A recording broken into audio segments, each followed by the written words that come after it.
Victoire du Barça chez Villarreal. Et bizarrement, eh bien, ça ne me surprend pas du tout. Bonjour à tous et à toutes. J'espère que vous allez bien, que tout se passe bien pour vous, que vos projets avancent à merveille et que vous êtes en très bonne santé actuellement. Et que j'espère que vous allez passer de bonnes fêtes de fin d'année tous ensemble. En tout cas, moi, ça va très bien. Au niveau de la santé, tout va bien. Tout va très bien. Mais malheureusement, eh bien, j'ai un peu menti parce que le Barça a gagné face à Villarreal. Et bien sûr, je vous l'avais dit déjà, je sentais que le Barça allait gagner face à Villarreal. Voilà, je savais. Donc, score final 2-0 pour le Barça, qui reprend donc 4 points d'avance et qui se met tranquillement à l'abri en attendant que la saison reprenne au mois de janvier. Il reste ici là, il y a une trêve, donc ils pourront bien se reposer. Donc avant de commencer le débrief, eh bien regardez, j'ai changé de lunettes, comme vous avez pu le voir, donc ne vous moquez pas s'il vous plaît. Vraiment, soyez sympa vraiment. Mais non, plus sérieusement, je vous invite donc à vous abonner, à liker, à partager et à commenter cette vidéo. Un grand merci à vous du soutien. Ça fait toujours plaisir, vous le savez très bien.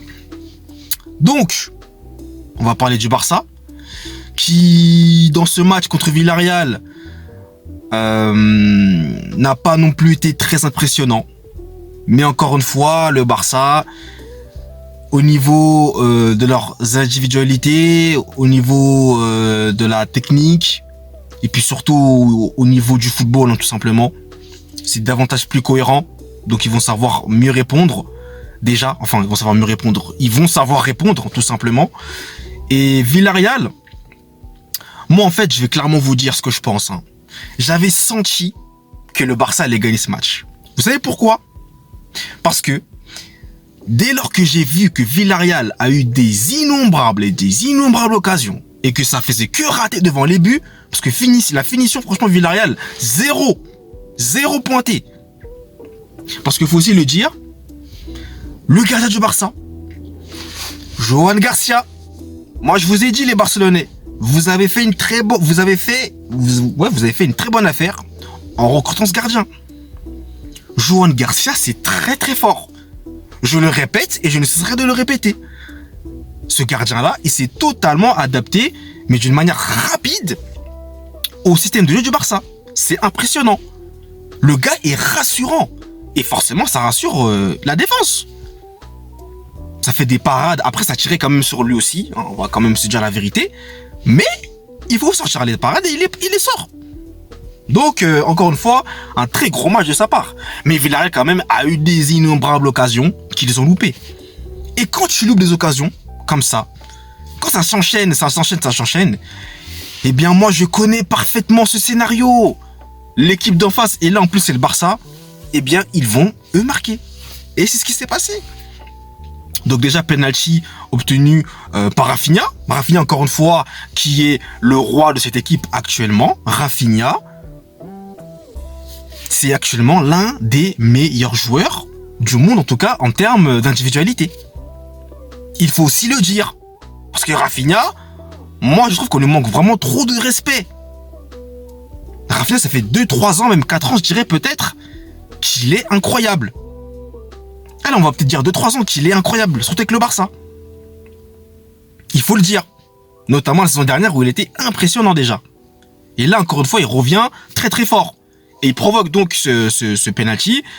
Et il va parfaitement le tirer. Et ensuite, il te met une frappasse de folie qui écrase la barre. Moi, j'ai tremblé.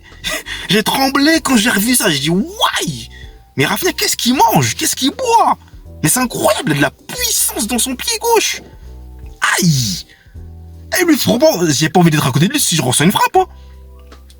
Ouh là là là là, quelle puissance. J'exagère peut-être un peu, mais...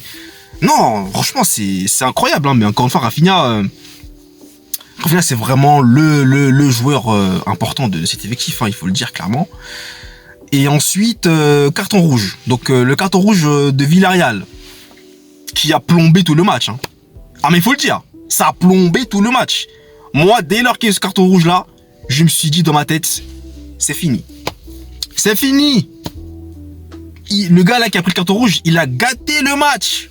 Il a gâté le match. Et le carton rouge est mérité. Parce que grosse faute tacle par derrière sur Lamine Yamal.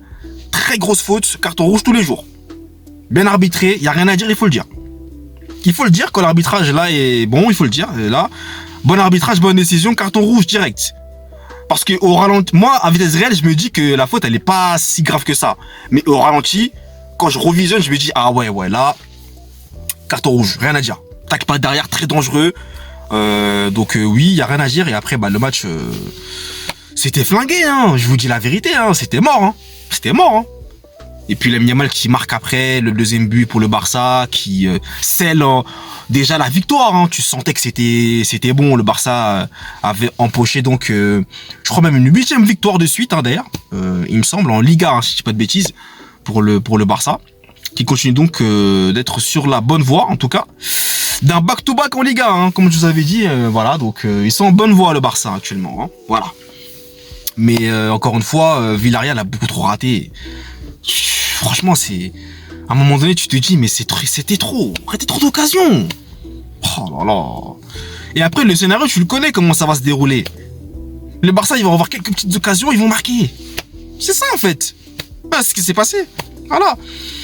Donc, voilà, le Barça s'impose, hein, face à Villarreal. Et le Barça qui, comme je vous le disais donc, reprend 4 points d'avance sur le Real Madrid. Et Villarreal, d'ailleurs, qui a perdu. Et du coup, qui dégringole à la 4e place. L'Atlético Madrid qui reprend la 3e place du classement. Donc, rien n'est joué. Voilà. Mais, bon.